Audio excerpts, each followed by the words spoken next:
what are the key headlines? What are the key things that we need to change as an industry to drive progression? Peter.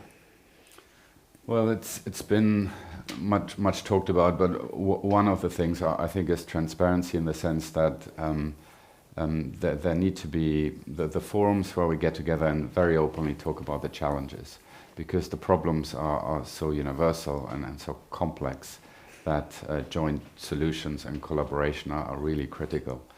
And my worry on that front is that, just as for the voluntary disclosure regimes, we have this plethora of new initiatives and organizations that are forming, and you need to hire a whole team of people just to be represented in those. And I think there's a real risk that we're not using the power of some of the existing industry organizations to drive that change and to lobby as well with the governments around the world.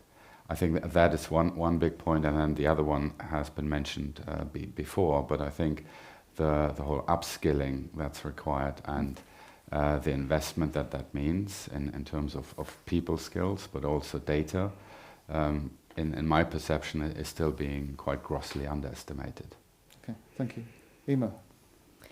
I would agree with those points. I mean, I think for us, we see, I guess, the challenges as big opportunities for us in order to invest and to incentivize performance improvements. And I think that's back to the challenges of GRES, which I know we're trying to move away from. But at the moment, all of the sort of voluntary disclosures are all around sort of governance, and they're around sort of data collection. And I think we just really, as an industry, need to move beyond that. And I think we need to move towards outcomes. And I think sort of other sort of reporting standards like the PRI, that's what they've tried to do. And there's been some challenges, obviously, in their latest reporting. But it's all been much more focused on sort of sustainability outcomes. And I think that's where we need to really be reporting against.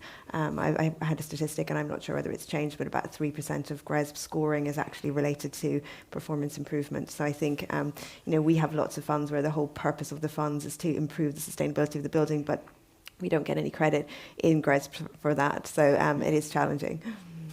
Thank you. Bill, what would you like to change? Yeah, I think I'm, even today, feeling that the industry we're in is pretty fragmented. Mm-hmm. So I think anything that can be done to get the industry to work together, and frankly, it's in all of our interest to work together on this subject.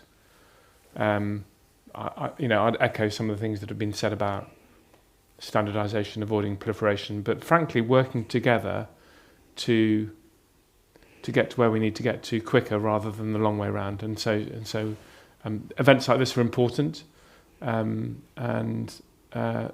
reason I know Nina is because we've talked about this for a decade or so, but long may that continue, and I think EVORA have got a role to play, for example, in bringing us together, having the right dialogue. Thank you. Nina. Echo everything that's been said. Collaboration, I think much greater collaboration, and using that collaboration to influence policy. There's a lot of stuff happening, and I think that as an industry, if we collaborated to get, meaningful indicators and then lobbied for those to be put into the regulation, we could have a much better chance at accelerating this. So I think we need to get much better at that. Asset level tools to try and cut through some of the complexity at the moment. We still don't really have the tools to make this simple for asset managers, investment managers to understand decisions, and I think that would really help with embedding it very quickly if we could have a bit of simplification. Thank you. And Emilie. Oh, here I am. Sorry.